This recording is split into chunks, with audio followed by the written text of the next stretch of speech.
This is Laserlight Presents All About the Gig. All right, we are back at the Laserlight Recording Studio. Today we have another special guest artist highlight. Today we are going to welcome as our special guest Dave Cerelli. How are you doing, man? I'm doing well. How are you? Very good, very good. Of course, we've got Devin Kruger on the scene with us. How you doing, Devin? Doing well. Good, good. And I think we want to kick things off today with some history, Dave.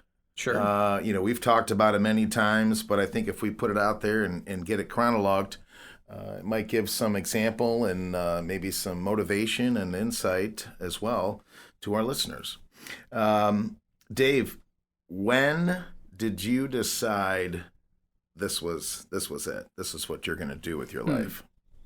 I think I first came to that realization when I was like 11, believe it or not. Right, yeah. I kind of had this like deep-seated feeling even back in like middle school that this was something that I needed to be on the forefront of my life. Yeah.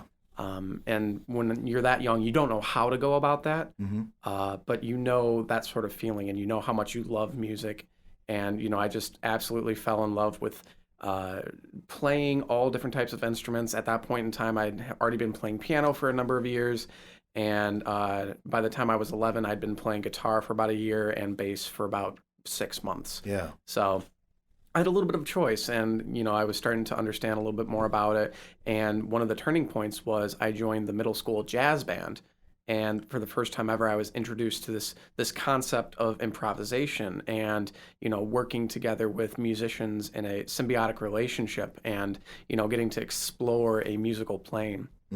So that's really what kind of set the fire ablaze in my musical career. And from there, of course, you'd have a lot of ups and downs, but ultimately, I think from that point forward, I had decided, even though sometimes it would be a little bit more recessed in my mind, that somehow I needed to make music my career. Yeah.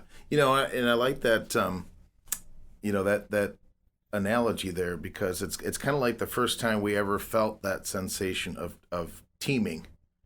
We're in grade school, and sure, we have gym class, and okay, this team over here, your kickball team, your whatever, and it was that opportunity that really expanded once you started to understand that it could be a team sport, music, and not just an individual thing. Absolutely. And I think it sounds like leading up to that 11-year-old state, you were probably, obviously lessons, here's this book, here's that, practice this, mimic that.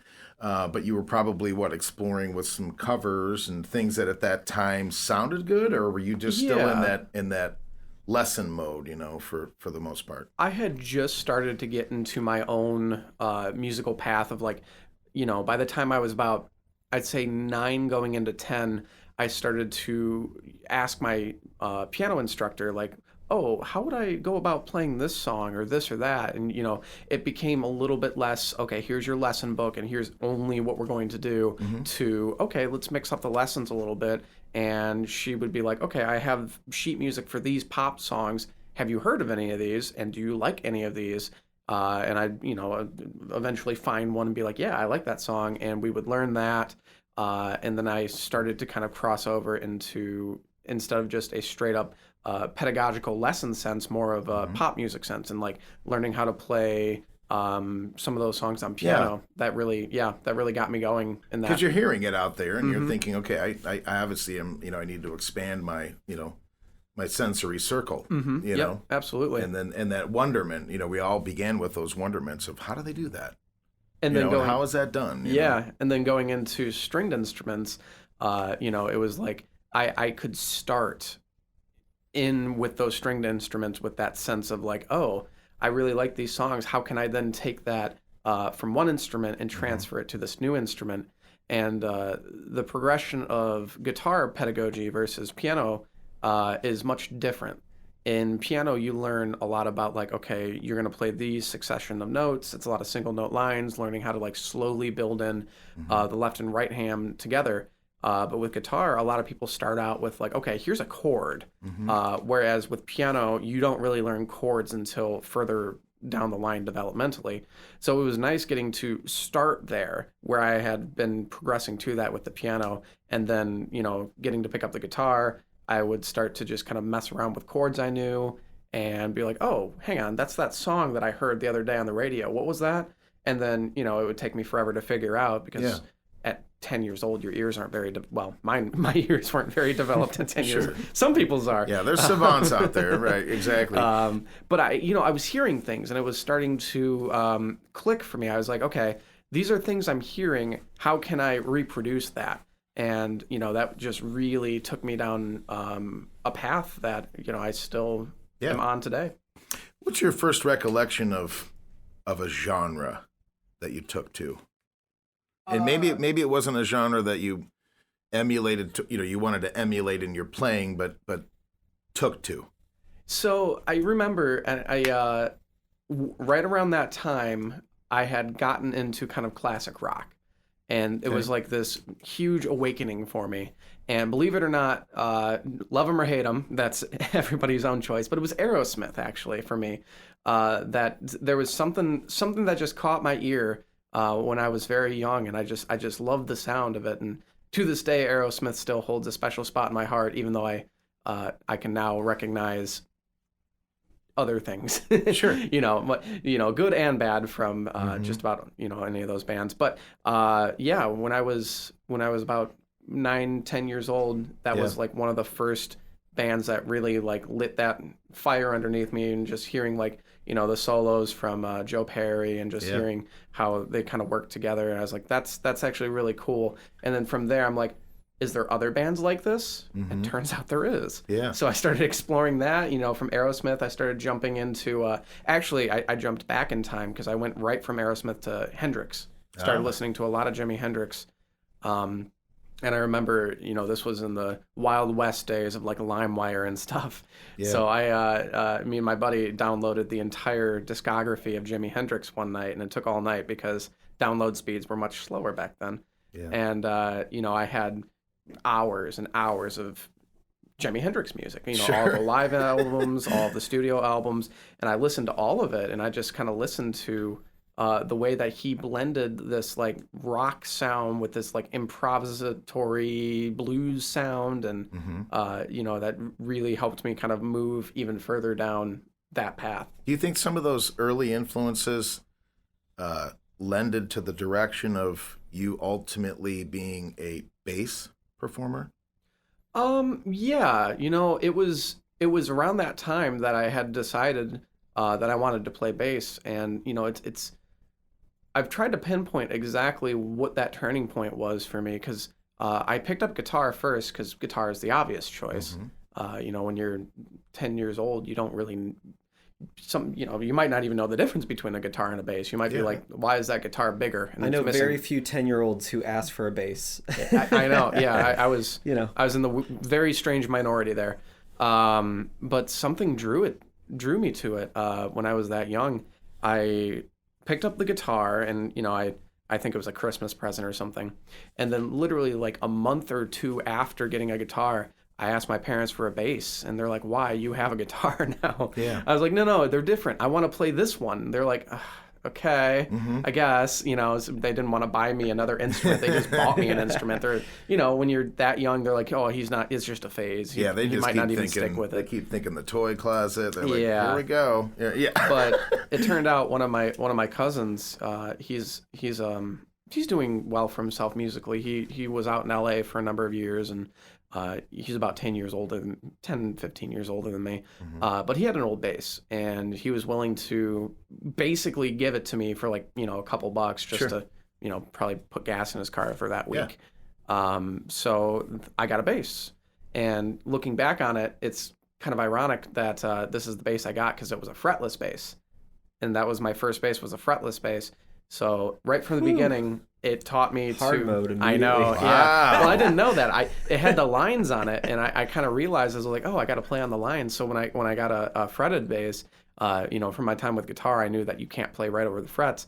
But I had that kind of like pinpoint accuracy of like, okay, if you mess up with the fretless bass, it sounds microtonal, and you don't want that. So Yeah, Interesting. I'm trying to figure out, and to this day, there was something about just like listening to those bands, like both Aerosmith and Hendrix, and then from there I started listening to Strong riff music on the bass too, though. It's is, not like your yeah. standard rock song where they're just doing like root to octave and fifth movements. Like all of that stuff was just like so like line heavy and riff heavy. I mean, I imagine that would be a great poll for someone who's interested in bass And or rhythm section stuff in think, general. I think that is what did it for me. You know, just hearing that interplay between Hendrix and who's this? Mitch Mitchell, or is that the drummer? That's the drummer. That's the drummer. Nolan. You know me. I'm a terrible guitar player. I only know the guitar. Yeah. Nolan, I think, is the bass player from Hendrix. But you know, just hearing that interplay between the two of them, I was just immediately floored by it, and I there was something about like just the subtle subduedness of listening to the bass player responding and making something that's equally as important and entertaining, but it's so soft spoken. I just enjoyed that sort of voice. Because I kind of decided early on, I was like, you know, I don't necessarily want to be like the center of attention. I like to be a more supporting role, but I loved how much you can do while you're in that role. And it's so essential, and that lends me to the next question. You know, when did you start hearing the bass first? You know, like to Devin's point, you know, everything is so riff driven. You know, when do you feel like you might have started isolating and listening to the bass? You know, we probably atypically, you know, like you said, you know, you get hooked on a guitar riff, or you get hooked on a vocalist, you know, and maybe sometimes the drums, you know, and it's like, even myself, I was late to the game in my listening curve. Yeah. If I could add to that, like, maybe speak to like, as you started hearing bass lines and such, how did that change the way you listen to music? Because one of the first things they tell you in like lessons or music school is the non-bass players that if you want to understand the song better, start listening to the bass lines, because it'll make you understand the harmony better. Because so many of us are listening to the soprano voice. We're listening to the lead line. We're listening to the high voice instruments. We're listening to all the stuff up there. And when you actually pull back and intentionally listen to like the bass and such, it's amazing how your ears will just open up and be like, I hear more of the song all of a sudden. And we have to learn that, of course, but that must have given you a different view of music growing up. It did. You know, to ask for a bass, you know, that had to have a segue point, right? You know, like I think a part of it too was, as piano being my first instrument, I was already introduced to both sides of that. I was already introduced because I started playing piano when I was 5 years old. So by the time I was 10, granted, I wasn't, you know, going to be playing Carnegie Hall anytime soon, but I picked up a lot in 5 years, and, you know, I was always interested in it. I was never one of those kids where, you know, my parents had to tell me to practice or anything like that. I just found enjoyment in it, and I would seek it out on my own.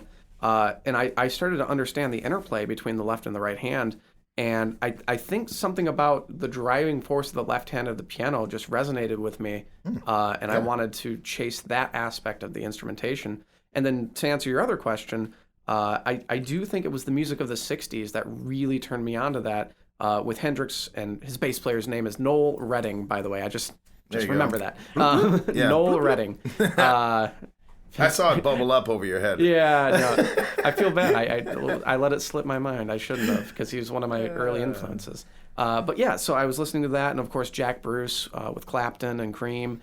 And just kind of hearing the way that these small trios, because you know, it's just three people, you have to play powerful. You have to play a certain way. There's so much interplay that happens with these improvisational blues trios, that, you know, I was just, everybody takes the obvious route. You know, everybody is hearing these beautiful ripping lines from Hendrix and Clapton and Stevie Ray and, you know, all that, and I was always listening to, what is the band doing behind them?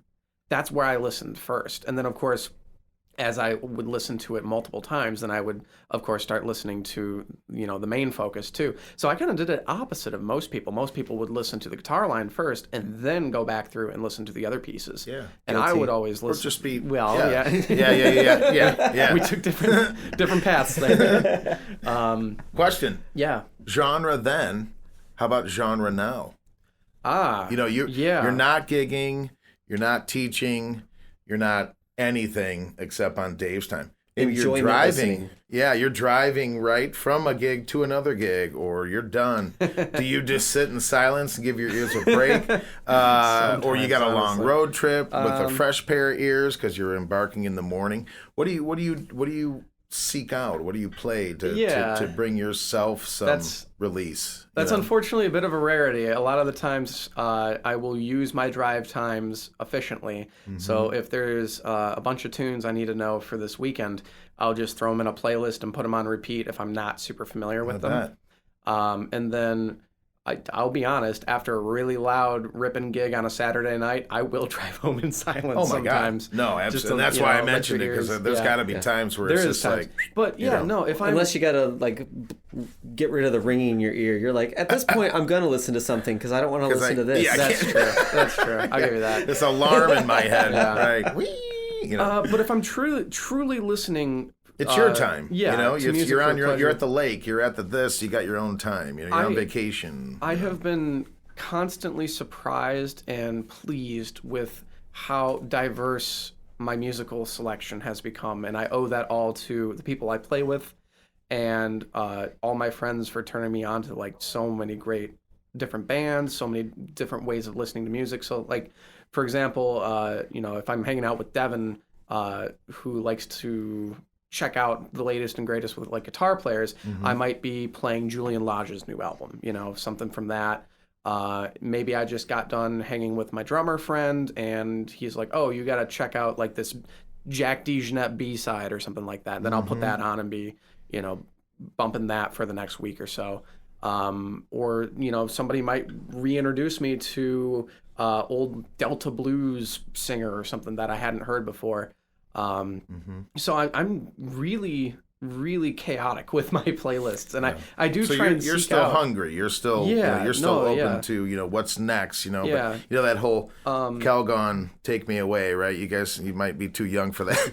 The Calgon bath solution. It was like Calgon Take Me Away. What's your Calgon genre? Or what would you go to? That's when you need to just and detach, I do because all that still sounds like soft research. You know what I mean? How about this though? Yeah. When you've had a long night, might be a little tipsy, maybe coming home with the wife there you from go. an event. Yeah, I'm trying to build what's the thing that you guys put on for the ride home? Yeah. We both find common ground with bands like Wolfpack and Cory Wong and stuff like that, because it's kind of poppy and fun, but it still scratches an itch for me because I can tell the musicality that goes into it, and I respect all of them as players. And I mean, Joe Dart's a mofo, Oh yeah. So it's not. That's hella great. I was like, I go right into the MCR and pop punk stuff. Oh sure, okay, that's fair. Of course. There's times where we're jamming that kind of stuff too. Yeah. But if we're trying to find a nice mid ground, bands like that are kind of I'm gonna call them modern pop funk. I guess is what you would call that. I do like to gravitate towards that, and if I had to classify myself as a bass player, somebody, gun to my head said, what genre do you default to when you're playing? I would say that I'm kind of a jazz fusion funk player. I wouldn't say that I'm a straight ahead bebop player. I wouldn't say that I'm a straight funk player. I didn't grow up, in the 70s funk movement, and I didn't grow up in gospel church or anything like that. But what I did do is I did internalize a lot of those different genres, and coming from jazz school, I would say I'm closest to that sort of genre, kind of like a Joe Dart-esque. I don't want to give myself that much credit, but I will emulate that kind of thing, and I try my best not to be pigeonholing myself into any one fusion player. I'm not trying to be the next Jocko. I'm not trying to be the next Marcus Miller. or anything like that. But I do take those as my influences, and I do respect them enough to give them the credit that they're due, to say that they have influenced my playing a lot. Yeah. Question. You just received in the mail a $5,000 gift card to the music store or, online depot of your choice. Okay. But you have to spend it on instrumentation. Can you put any of your own money into the pot? Just curious. I knew you can't give away. I knew you were going to go there. I knew Devin was going to be like, "Well, I would add to that." If you already got a free $5,000, that opens up a lot of possibilities. Now, let me ask you this. Well, I mean, let's just open it up. You're not limited to it, but now it's giving you the boost. Just so I understand the parameters here. Yeah. I have to buy an instrument. No. Music equipment. Equipment. Something that's affiliated with, expanding your repertoire of amp, music, whatever, This is going to sound crazy, but if you asked me that a year ago today, I would have listed probably 100 different things. I bet. Right now, I am actually very satisfied with where my sound is. Yeah. There's this bass that you guys have seen many of times, and I know if you guys would go to the Laserlight page, you could see it and hear it and hear it. Right. I have a cheap 5-string jazz bass. It's a Fender that I completely ripped apart, and with the help of Devin, we've put back together. And I have put in Sadowski pickups, an Aguilar preamp. I have that thing spec'd exactly where I want it. And I'm very happy with that instrument right now. So, mind you, he has not only like some vintage, but also some boutique basses at home. And this is the instrument he chooses. So this is not a penny pinching move. This is like, I took this bass with the expressed intention of, I have never ripped apart an instrument to the point that I don't even know if I can put it back together. There was one time that it almost caught on fire. Remember that? We had to call in our buddy that's the electrical engineer. Yeah. So we got into the nitty gritty with this thing, and I know this instrument better than any other instrument I've ever owned. And this is an old favorite of mine. This was actually one of my first professional gigging basses that I retired because it is a lower level instrument. It's it was maybe a $400 bass. 5 or 6? 6. 5. String? Five string. Yeah, 5 string. Yep, it's a 5 string. I thought you were saying dollars, you're arguing with him how much it costs. Is that an 18 string? I can't remember. No. I think the thing was $400 or $500 brand new. It's it's an import Fender. It's very cheap. Man, you're letting the cat out of the bag. Normally you don't tell people that. Well, hey, we're here to teach. We're always here to lend. Right. And it's one of those things where I have made that thing such my own that I don't think there's something I could buy that would replicate that. Interesting. But for $5,000 for free, I'll try. Okay. So if I had $5,000 given to me right now, first thing I would get is I have wanted a Mark Bass 151 New York cab for a while. Okay. Granted, that's not going to cost more than $500-$400. Okay. But I'd start there. That's something that I've wanted. I've wanted a 15-inch cab just to kind of play with it for a while. Sure. I run 12s right now for anybody that's curious. I've also ran 10s before. I find 10s, in my own personal experience, to be a little bit lacking, but I have heard plenty of great sounds coming from 10s. I'm not disparaging 10s. Don't get mad with you ran with 210 cab, right? 210 cabs? No, I had a 410 back in the day. Oh, you had the real thing then. This is before you knew. Yeah, this is before we were gigging a lot. This was actually before I was doing the professional thing, really, too. Yeah. Of course, that's when you always have the biggest stuff. I know. Yeah. And then you start to you're thinking, carry it. Yeah. And then I got the Mark Bass 112. Loved that. Immediately got the matching cab with that. Been running that ever since. The only thing I've ever done differently is, as of recent, got a new head. But with that $5,000, I would get that 15. There is a few heads that I would like to try out. I just, out of sheer curiosity, just things that I haven't even really given too much time of day. Yeah. I know, there's people on the forefront of modeling stuff like Kemper and stuff like that I might experiment with musically. Yeah. But apart from that, anything you do to your own studio? Yeah, actually, there's a few. Remember, it's the store, right? Yeah. So it's the genre. What pockets do There's we? a few preamps I would like to pick up. Cool. For $5,000, if I had $5,000, I might even spring for like an Avalon or something like that. Yeah. There we go. Those are pretty nice. We're going Neve all the way now. Yeah. Probably some plugins too at that point. Well, very cool, man. That's some insight into what's kind of out there and what might be in your reach. Very cool. But yeah, I'm not necessarily like dying for a new bass or anything like that. I'm actually very happy with where I'm at right now, and I am acutely aware that there's always room for improvement, and I'm constantly trying to hone that. But I'm fairly pleased right now. Circling back real quick, something I picked up on. Do you feel like you lucked out with very good teachers? Yeah. Do you feel like that had a lot to do with why things kept going? You must have had your own drive, obviously, but I'm sure in your own both of your experiences. I feel like all of us that make it to this point must have picked up a 7-leaf clover at some point. That's what I'm saying. That's what I mean.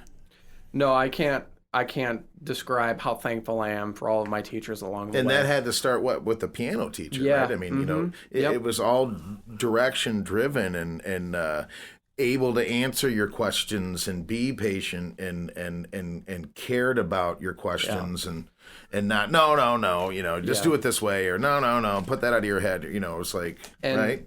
I think that not only helped me become the player I am and the gigging musician that I am, but also for my own private lesson studio, I internalized all of that, and I try and being a teacher yourself. Yeah, I tried to exude that same level of energy and caring and compassion that all of my teachers have shown me. Yeah. Mm-hmm. Now, quickly, if you would, please, what's the advice? What's the advice out there for the up and comers, even the parents?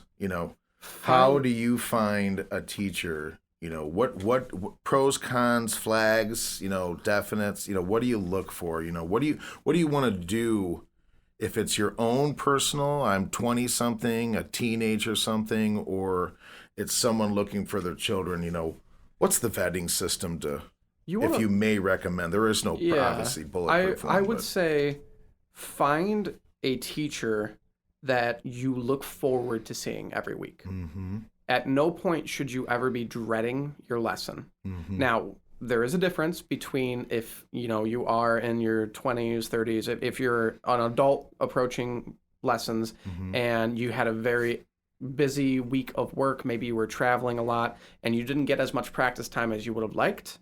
It's okay to feel a little bit underprepared for a lesson, but you should never dread your lesson, ever.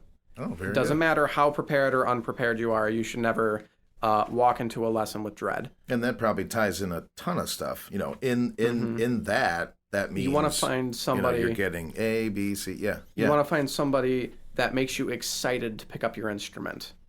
And unfortunately, that's not always on the auspices of the teacher entirely. You need to find a reason that you want to pick up your instrument every single day, and you need to find a reason that it feels like your day is not complete if you didn't at least do something musical. Mm-hmm. And that reason's different for everyone, and it's a very true thing that that will separate amateurs from professional musicians is people that seek out something musical every single day in their lives. And I'll be the first to admit, in my professional career, there are certain days where I will choose not to pick up my instrument, but I will choose a different musical exploration for the day. Maybe I'll choose to listen to an album, or maybe I'm choosing to listen to this new single, or finding something that I can analyze, or something. I was just going to say, you've mentioned time and time again that you never stop teaching yourself. No, the lessons never end. No, right? Lessons never end.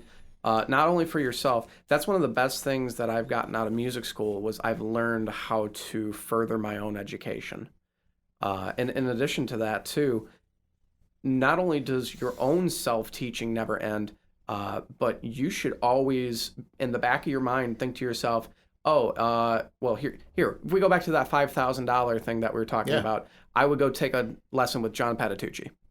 I would go take a lesson with See, Victor it starts coming to you. Yeah. I would go take a lesson with Marcus Miller. Take some of those $150, $200 an hour little like online lessons that those guys offer. See, 100%. now we're thinking, right, Yes. right. And I've thought about that. I've looked up, different artists' rates at certain points in my career. Yeah. And I do want to seek out further instruction from some of these masters. And you'd be shocked. You can find your favorite player of all time, and I almost guarantee you, if they're still alive and active, you can take a lesson with them for a dollar amount. I don't know what it is, but there is a dollar amount that you could get in front of. Yeah, you could get in front of. I wouldn't even think to look that up. It's a little harder if you're going for your pop stars. So, like, if you love John Mayer, there's a good chance that you're not going to get him on the phone. Yeah. But what I will say, one of the best things about not even just jazz, but improvised music and that sort of genre, wherever that might take you, normally you have down-to-earth enough players that even if they're the best in the world, there is a chance for a dollar amount that you can get them on the phone or on a Zoom call at least. Interesting.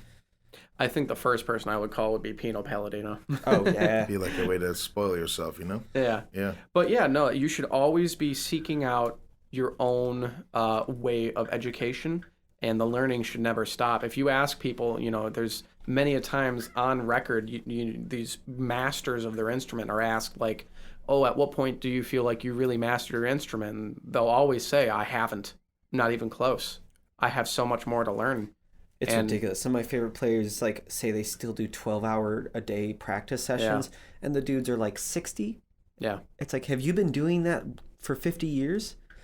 Yep. Yeah. Man. Now, it's been a while since I've pulled a 12-hour practice session. I'm going to be honest with y'all. Yeah. When you're gigging most nights a week, some of your practice happens on stage. It's a true and unfortunate reality that there is only so many hours in the day. Yeah. But you find ways to practice on the gig. So if you're at like an open jam and you're part of the house band, that's a perfect time to try some stuff. If you're playing at a bar and people are just absolutely digging what's going on and you can do no wrong, try some more out stuff and see what you can get away with. Mm-hmm. Just have some fun with it. And then, of course, there should be home practice as well. Yeah, I bet. I don't doubt that one bit. Dave Cerelli 2021. What's going on? Ooh, 2021. Well, this is the summer that things have started to open back up more and more. I took a quick tally. I think I'm going to clear about 180 gigs this year, roughly, maybe give or take 15 either way, possibly. And what that's looking like is a lot of festivals are coming back. So I've been doing a lot of festivals this summer. I've started playing with wedding bands this summer, much more than I have in the past. Cover bands, bar gigs, patio stuff, a lot of, like beachfront stuff. Sure. We live by bodies of water, the Great Lakes, and all of the different places around there that do like boat marinas and stuff like that. Yeah. They're always doing entertainment. Oh, big time. And it's at the oddest times. It's not just the staple stuff either. Yeah, we were just talking about that. I know. 2 to 6 on a Thursday. Yeah. Exactly. Country clubs, that kind of stuff. Yeah. But yeah, what projects are this is obviously a collective. You must be you must have some staple projects that you're involved in. That I do. Yeah. So I consider myself a freelancer above all else. So I do hold allegiance to a lot of the bands that I play with, but I also try to pick up and play with as many groups as I can because again, that's part of my own desire to increase my playing ability is to play with new musicians. That's one of the best ways to do that. So if someone's searching and they're seeing, what's going on, this week and this weekend and stuff like that, and they see these names or these trios or these actual band names, what are some of the things to look out that might be, you? Yeah. So cover band wise in Toledo, I play with the Amelia Earharts. I've been playing with that group for about 2 years now. They've been active for much longer, but that group is kind of like a super group of some of the best musicians in Toledo, and they've been doing it for quite a while, and, they do the whole cover circuit, corporate events, a few weddings here and there. They usually average about 90 gigs a year, roughly. Yeah. So that's Amelia Earhart's. And then under my own moniker, I have a band that is named after the practice room at the University of Toledo, where I met a bunch of my compatriots. That's called 2024. And that group is, I literally formed that group to be a catch-all event band. I wanted that to be able to fulfill a acoustic duo or a 10-piece wedding band, and it's done just that. It's quite literally meant to be a degree of separation between my own name and, you know, people like searching me, but having a band that I could quite literally just make money with, and it's been doing that very well. I also, of course, play with Devin Kruger Trio, Brad Billmeyer Trio, and I play with a few different jazz ensembles around the area too. I play with the Jeff McDonald Big Band intermittently, Night Session Big Band intermittently. I'll do pickup gigs with just about any of the groups that are going to call me for that. I play with an original project that is starting to dip its toes in the cover territory called New Audio. I play with a blues trio named Chet and Clausen. And he's got a really cool story. At one point in time, he was actually signed to Sony Records. And we're doing a lot of gigs around Michigan and Ohio area. Yeah, very cool. You just had a doubleheader too, right? Oh yeah. Most Saturdays. Yeah, back to back. That's pretty cool. Yeah, most Saturdays are doubleheaders for me. Yeah, original two bands back to back. You know, right? You exit stage and enter stage. Exit right, enter left. I didn't even have to tear down my gear. I just left it up. Yeah, we just play back to back. That was awesome. New Audio, and then the Amelia Earhart's. Yeah, but you were saying that after the it was nice of them Sony, to schedule it that way. I asked for that. Yeah, I was like, because our drummer is shared between the bands too. Yeah. So you were saying, you were building a little bit on the country artist, you know, and that too. Justin Payne and Company. He's down in Nashville, and I record an album with him. His album's doing really well. Yeah, you guys check were it out. About to go on tour like a month ago. If you wouldn't have gotten sick, right? Yeah. Well, I was supposed to go down to Nashville and do some dates down there, and that would have been a lot of fun. But unfortunately, things get in the way sometimes. Yeah.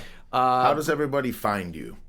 What's your recommendation to? I want to see what Dave's doing this week. You know, DaveCerelliMusic.com.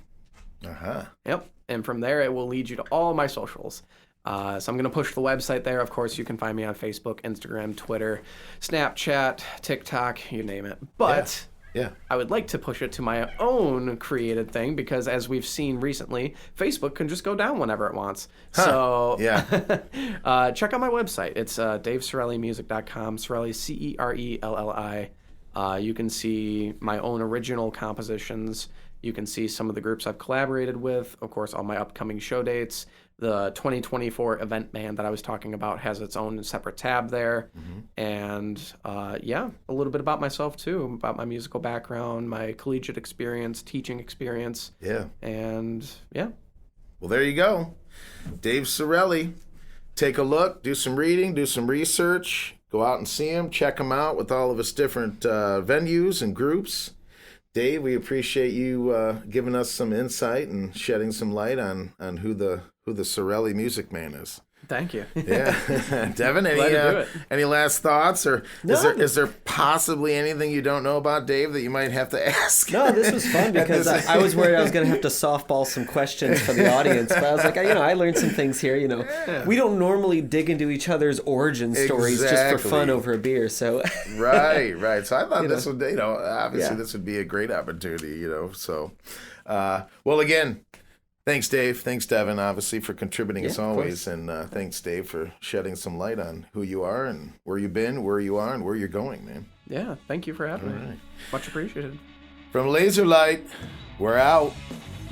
This has been Laserlight Presents All About the Gig.